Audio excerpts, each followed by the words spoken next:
And so I have definitely some funny stories that I like to share. And the reason laughter is so important is sometimes through tragedy, only through laughter can you be uplifted, right?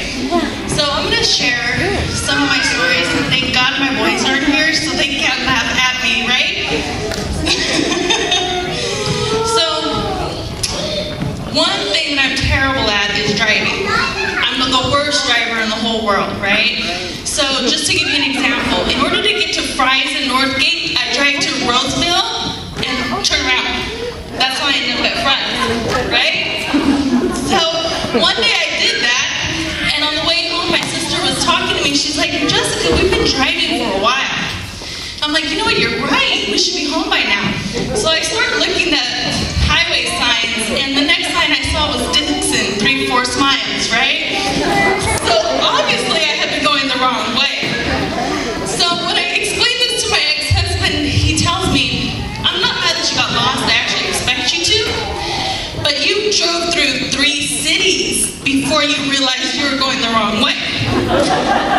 So needless to say, the next year for Christmas I got a little Navigator, which saved me an incredible amount of money in gas, needless to say. So that's always a running joke in our household that I don't drive. I have a 5-mile radius, and that's about as far as I can go, right? So, and then another childhood story of mine, because we all have them, we all have kids, right? Well, one day my dad, he hung me from a tree branch, and he said, Jessica, hang on. So I'm hanging on, and then I fall to the ground. And my dad turns to me and he says, Jessica, I told you to hang on. And I turned up and I said, well, you just failed that trust exercise. So that's the last time I do that, right? So, in another instance as a kid doing dumb things, I took my little brother's little tricycle and thought it'd be cool and ride it like a skateboard. That didn't work out too well because I hit the ground and hit my elbow pretty hard. So embarrassed I didn't tell my mom. 2 weeks later she noticed, your elbow is really swollen. What happened? I don't know.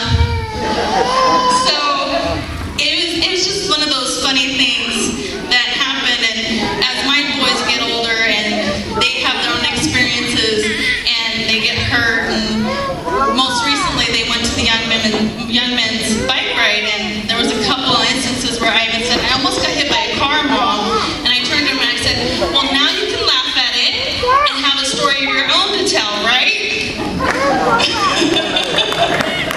So I just wanted to share a couple of stories with you about my childhood. And one last one.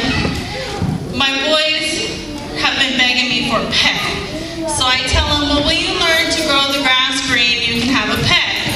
What they don't know is the real reason is I have owned every version of animal known that you can have as a pet, and they have not survived my household. My bird ran away, and yes, I lost a bird that could not fly. I had a girl dog that we called Boy. We weren't very imaginative as kids, obviously. And it got hit by a car, unfortunately. We had a cat where we thought, okay, cats, if you don't feed it, they'll feed off of rodents and they'll survive, right? My cat didn't leave the house, so it did not survive my family. I had another dog, believe it or not, no joke, who was afraid of the dark. I didn't think it was possible, but when we tied him up to the back of the yard, we heard howling and we could not sleep. We untied him, put him in the back of the porch, quiet as a mouse. That dog had to go. So we had fish.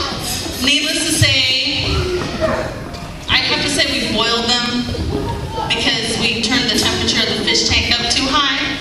They didn't survive, unfortunately. So needless to